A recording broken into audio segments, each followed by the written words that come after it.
저는 지난 금요일 새벽 예배 시간에 우리 셀원들과 같이 모여서 셀 모임을 가지면서 참 큰 위로를 받았습니다. 지난주 말씀의 제목이 하나님은 우리의 피난처십니다 였습니다.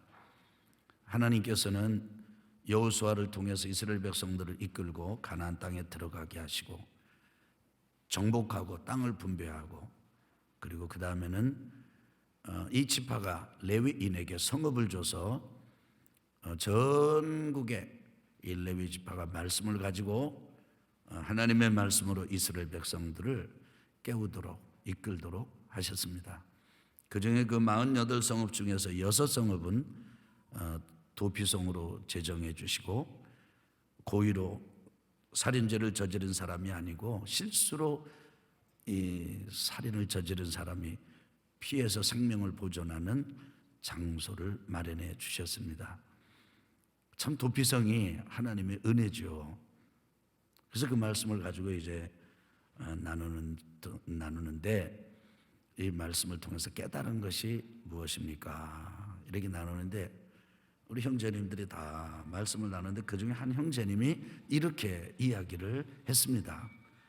저는 금요일 날 새벽에 이렇게 나오는 것, 이 셀 모임에 나오는 것, 이것이 저의 도피성입니다.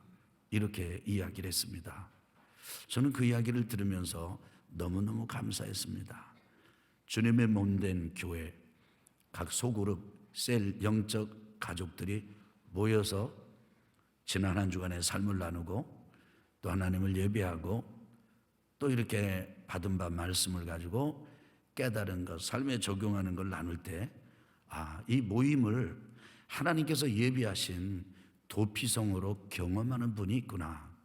이 사실이 제게 참 깊은 감동과 또 그렇지, 이래서 사역을 하는 거야, 이래서 소그룹 사역을 하는 거야 라고 하는 그런 위로와 힘이 되었습니다. 여러분, 우리가 병이 걸릴 때 병원에 가서 고칠 수 있으면 병원이 우리의 도피성이 되는 거죠. 그렇지 않아요? 사업이 망했습니다. 망했을 때 어디를 찾아가서 좀 해결을 받을 수 있다면 거기가 도피성이 되는 거지요. 그런데 지금 우리가 경험하는 이런 초유의 우한폐렴 코로나 바이러스 19, 이 전염병 사태는 치료제가 없습니다. 그러니까 도피성이 피할 데가 없는 거예요. 다른 나라로 가도 안 되고 다른 지방으로 이사를 가도 안 되고, 그런데 우리에게 도피성이 있습니다. 그것은 하나님께로 나오는 것입니다. 하나님은 우리의 피난처이십니다. 하나님은 우리의 산성이십니다. 오늘 제가 여러분 이렇게 예배를 드리는 모습을 보니까 저만의 느낌일지는 모르겠는데, 여러분 말이 기를 쓰고 예배를 드리세요. 눌리지 않으려고. 그래서 어떻게든지 영혼이 좀 살아나려고. 그래서 하나님 앞에 이렇게 나오시는데, 여러분 아세요? 그것이 하나님 앞에 피하는 도피성의 은혜를 입는 길입니다. 우리 아멘 합시다. 여러분, 예수님은 이렇게 말씀하셨어요. 수고하고 무거운 짐진 자들아, 다 내게로 오라. 내가 너희를 쉬게 하리라. 그렇습니다. 우리가 이런 일 앞에서 아주 눌리는 마음을 가지고 어떤 이런 중압감, 이런 부담감, 이런 것에 있을 때 시간을 정하고 장소를 정해서 하나님의 말씀을 읽고 그 말씀의 현장에 들어가서 일어나는 반응을 살펴보고 그 반응을 하나님께 내어드리면서 하나님께서 하시는 말씀을 들을 때 하나님 아버지께서는 여전히 우리에게 말씀하십니다. 사랑하는 내 아들아, 사랑하는 내 딸아, 나와 함께 있자. 두려워하지 마라. 내가 너를 보호할 것이다. 하나님은 우리에게, 우리 육신의 부모님이 어린 자녀들에게 말씀하시는 것처럼 빨리 와라, 나한테 와라, 겁내지 마라, 무서워하지 마라. 저건 단지 총소리일 뿐이야. 저건 단지 대포 소리일 뿐이야. 걱정하지 마. 안전할 거야. 이렇게 이야기하는 부모님처럼 하나님은 우리를 향해서 말씀하세요. 평안하라. 두려워하지 마라. 내니 두려워하지 마라. 그 하나님의 은혜와 하나님의 임재를 경험할 때 저는 압니다. 그것이 바로 이 세상에서 경험할 수 없는 하나님께서 열어주신 도피성이더라고요. 저는 이 은혜가 여러분에게 있기를 예수 그리스도 이름으로 축원합니다. 오늘 우리가 읽은 이 마태복음 20장 17절로부터 19절의 말씀은 예수님께서 세 번째 같은 말씀을 하신 본문입니다. 무슨 말씀이시길래 세 번씩이나 거듭거듭 말씀하셨을까?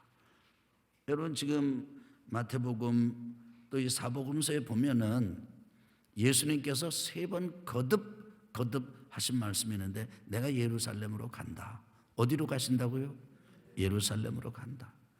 거기서 내가 고난을 받는다. 고난의 내용이 무엇입니까? 내가 넘겨지게 될 것이고 사형 판결을 받게 될 것이고 이방인이 나를 못 박아 죽이게 될 것이다. 내가 죽는다. 그러나 나는 제3일에 살아날 것이다.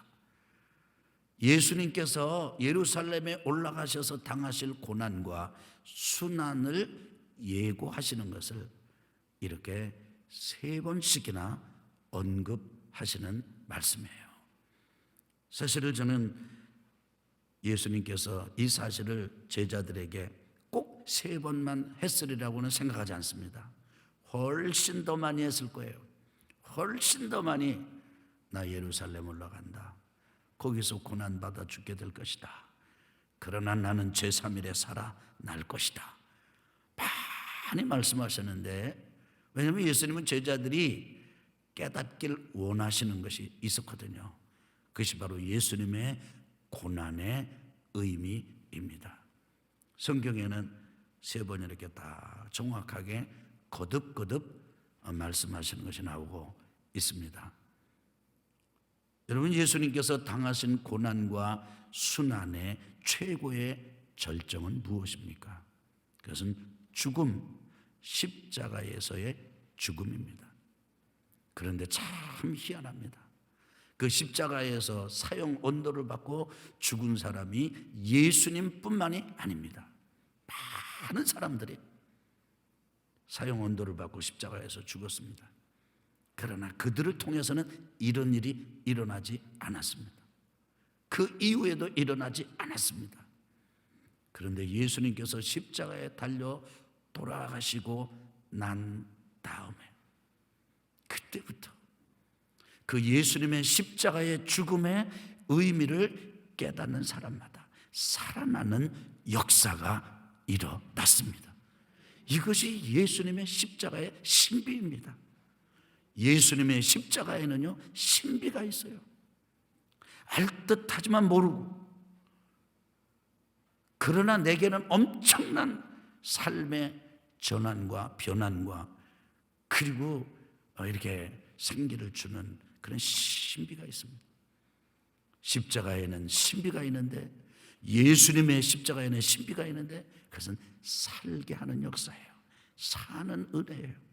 저는 오늘 이 시간에 십자가의 신비라고 하는 제목으로 말씀을 나누면서 저와 여러분에게 똑같이 온라인으로 가정에서 예배를 드리는 우리 교우들에게도 똑같이 다시 사는 역사가 일어나기를 예수 그리스도 이름으로 축원합니다. 예수님께서 십자가에 달려 돌아가실 때요 예수님이 십자가에 죽으셔 달려 돌아가시는 것 때문에 살아난 사람이 성경에 많습니다만은 그중에 세 사람을 꼽아서 여러분에게 소개해드리면서 십자가의 신비를 더 나누기를 원하는데 그 첫 번째 사람이 누구냐면 바라바입니다.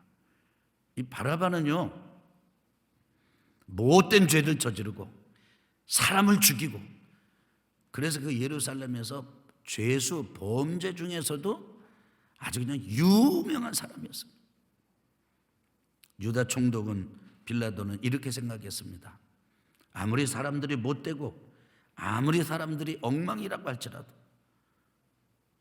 내가 지금 앞만 봐도 죄가 없는 이 예수를 이쪽에 놓고 또 다른 아주 흉악한 죄수 바라바를 놓고 둘 중에 누구를 놔줄까?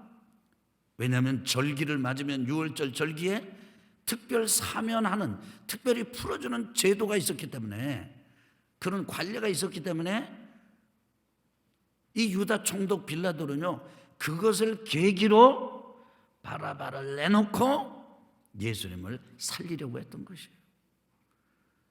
그런데 유다 총독 이 빌라도의 그 기대와 생각은, 계획은 아주 무참하게 어긋났습니다. 왜냐하면 사람들이 예수님을 십자가에 못 박아라, 십자가에 못 박아라 그렇게 외쳤기 때문입니다. 여러분, 사람들은 예수님을 미워하는데 누구보다 더 미워했는가? 죄 없는 예수님, 어떤 생명 하나 끊어놓은 그런 분이 아니라, 그런 사람이 아니라, 그런 죄인이 아니라 누구든지 사람을 차별하지 않으시고 사람을 살리시고 생기를 불어넣어 주셨던, 삶의 의미를 되찾도록 인도해 주셨던 그 예수님을 바라바라고 하는 숭악한 죄인보다도 더 미워했던 것입니다. 그래서 바라바는 살려주고 예수님은 십자가에 못 박아라. 예수님 십자가에 못 박였습니다. 예수님이 십자가에 못을 박히는 것 때문에 누가 살아났어요? 바라바가 살아났습니다. 여러분, 바라바만 죄수가 아니에요. 바라바는 유명한 죄수인데 비슷한 죄, 흉악한 죄, 범죄인이 많이 있었습니다. 근데 바라바가 이 빌라도에게 이렇게 딱 찍혀가지고 불려가지고 온 이유는 단 하나예요. 진짜 흉악한 죄인이기 때문에.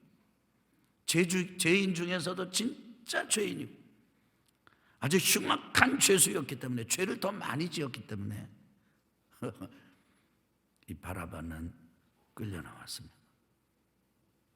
예수님의 죽음이 아니었더라면 이 바라바는 그날이 사형 집행일이 되고 말았을 것입니다. 얼마나 럭키한 거예요. 얼마나 운이 좋아요. 얼마나 행운이 따르는 사람입니까? 죄를 더 많이 흉악하게 지어가지고 끌려 나오고 그래가지고 살게 되고, 아마도 사람들 그렇게 말했을 것입니다. 바라바 그 사람 천운을 띈 사람이야. 천운을 받은 사람이야. 구사일생으로 살았다. 근데 여러분 아십니까? 바라바가 산 것은 육신의 목숨을 연장한 것뿐이에요. 두 번째 예수님의 십자가 죽음 때문에 살아난 사람이 있습니다. 이 사람은 우편 강도입니다. 예수님께서 십자가에 달리실 때 양편에, 왼편에도 우편에도 강도가 하나씩 다 달렸어요. 똑같이 지금 사형을 받는 겁니다. 이 두 강도가 다 욕을 합니다. 예수님 보고 욕을 합니다. 네가 진짜 메시아고 그리스도고 구원자라면은 우리 좀 여기서 네가 너를 구원하고 우리 좀 건져줘야 되지 않겠느냐 비난하고 조롱했습니다. 실제로 그렇게 해주기를 기대하고 바래서 하는 말이 아니에요. 그냥 비난하고 조롱하는 거죠. 왼편에 있는 강도는 처음부터 끝까지 조롱하다가 죽었습니다. 근데 오른편에 있는 강도는 달랐습니다. 예수님은 십자가에 달리신 그곳에서도 하신 말씀이 있거든요. 저들이 아직 죄를 알지 못합니다. 알지 못해서 저럽니다. 저들의 죄를 용서해 주십시오. 그리고 예수님 또 하신 말씀이 엘리 엘리 라마 사박다니 어찌하여 저를 버리시나이까 말씀하셨어요. 나중에는 다 이루셨다고 돌아가셨어요. 그런데 예수님께서 십자가에 달리셔서 하시는 말씀이나 모습을 볼 때 우편 강도가요 마음이 바뀌었습니다. 뭐가 바뀌었다고요? 마음이 바뀌었어요. 지금 달려가지고 죽어가는 이 순간인데 마음이 깨끗하게 바뀌었죠. 나를 좀 긍휼히 여겨달라고, 나를 좀 용서해달라고. 예수님께서 이 우편 강도에게 이렇게 말씀하십니다. 네가 오늘 나와 함께 낙원에 있으리라. 아멘. 이 우편 강도는 어디서 구원받았습니까? 십자가 위에서 구원받았습니다. 왼편 강도는 어떤 사람이에요? 육신이 죽고 영혼이 죽었습니다. 이 우편 강도는 어떤 사람이에요? 예수님 십자가에 달려 돌아가실 때 똑같이 죽었습니다. 근데 뭐는 살았어요?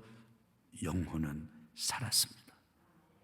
이 사람이야말로 육신은 죽었으나 영혼이 산 사람이 된 것이죠. 바라바가 요행 중 살아난 것하고 우편 강도가 그 십자가에서 예수님을 믿음으로 영혼이 산 것하고 구분이 되십니까? 어떤 것이 더 복이고 어떤 것이 영원한 축복이라고 생각하십니까? 알지 못하는 사람, 아직도 십자가를 모르는 사람, 생명의 의미를 모르는 사람, 그 사람들은 바라봐보고 저는 아주 참 운이 좋은 사람이라고 부러워할 수 있을 것입니다. 그리고 우편 강도 보고는 혀를 차면서 아이고 그냥 마지막에 이렇게 죽었지만 그냥 불쌍하게 구원받았으니 그것도 다행이지 뭐, 이 정도로 치부하는 경향이 없지 않아 있어요. 여러분 신앙생활하다 보면요 참 이상한 건 신앙생활할 때 하나님 앞에 나오고 예수님을 믿은 것 때문에요 진짜 기적을 경험하는 사람이 있어요. 죽을 병인데 살아요. 망할 자리인데도 일어나요. 난 여러분 일단 이것저것을 떠나서 나는 여러분에게 이런 은혜가 있기를 예수 그리스도 이름으로 축원합니다. 우리 아멘 좀 크게 합시다. 축원합니다. 그런데 우리가 경계해야 될 게 있어요. 그것을 전부로 알아서는 안 된다는 거예요. 영혼의 거듭남, 영혼의 영원한 삶을 보장받는 구원의 도리, 거듭나는 은혜, 이것 또한 그것 못지않게 더 귀중하게 여기고 소중하게 여기는 성도들이 될 때 십자가의 의미를, 신비를 경험하는 성도가 되는 것입니다. 세 번째로는요, 베드로 얘기예요. 베드로는 제자들의 대표입니다. 예수님 십자가에 달려 재판받고 십자가의 길을 가실 때 베드로는 속절없이 그 하녀가 와서 묻는 이 신문에도 질문에도 예수님 모른다고 손을 내줬고 고개를 절레절레 흔들었고 나중에는 맹세하면서 예수님을 부인했습니다. 그때 닭울음 소리가 들렸습니다. 그때 주님의 말씀이 생각났습니다. 아, 내가 주님을 부인했구나, 버렸구나. 그리고 나가서 펑펑 웁니다. 부활하신 주님을 만나고도 이 베드로는 그것이 회복이 되질 않았어요. 갈릴리 바닷가에서 이른 아침 오셔가지고 그 뛰쳐나온 베드로에게 아침 조반상을 예수님께서 차려주실 때 내가 나를 사랑하느냐, 이 사람들보다 나를 더 사랑하느냐, 그 말씀을 들을 때도 베드로는 마음에 상처가 가시지 않았어요. 예수님 승천하시고 돌아와서 다락방에 올라가 120명의 그 성도들하고 모여 있을 때도 베드로는 회복되지 않았습니다. 두려웠습니다. 할 수 있는 일이 딱 하나였습니다. 기도입니다. 모여서 기도했습니다. 열흘이 지났습니다. 성령이 임했습니다. 성령이 임했을 때 베드로가 깨달은 것이 무엇인지 아십니까? 여러분 우리 한번 말씀을 보겠습니다. 사도행전 2장 32절입니다. 사도행전 2장 32절 우리 한번 찾아가지고 한번 같이 읽어보겠습니다. 사도행전 2장 32절 우리 같이 한번 읽겠습니다. 자, 시작. 이 예수를, 다시 한번요. 이 예수를 하나님이 살리신지라 우리가 다 이 일의 증인이로다. 아멘. 아멘. 그러면서 22절에 보니까 이렇게 말씀을 하세요. 이스라엘 사람들아, 이 말을 들으라. 너희도 아는 바와 같이 하나님께서 나사렛 예수로 큰 권능과 기사와 표적을 너희 가운데 베푸사 너희 앞에서 그를 증언하셨느니라. 그가 하나님께서 정하신 뜻과 미리 하신 대로 내준 바 되었거늘 너희가 법 없는 자들의 손을 빌려 못 박아 죽였으나 하나님께서 그를 사망의 고통에서 풀어 살리셨으니 이는 그가 사망에 매여 있을 수 없었습니다. 예수님께서 십자가 지시고 부활하신 도리를 성령께서 베드로에게 그 다락방에 임하셔가지고 이렇게 깨우쳐 주시고 나니까 베드로가 살아났어요. 믿음이 살아났어요.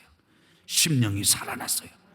어둡고 음침하고 우울하고 묶여있고 갇힌 듯하고 꽁꽁 매인 듯하던 이 베드로가 다른 사도들과 함께 마치 날개 달린 새처럼 다락방에서 뛰쳐나와서 모여드는 사람들을 향해서 보라고 예수님의 십자가의 진정한 의미를 전하는 사람이 되었습니다. 살아난 사람, 세 번째 베드로입니다.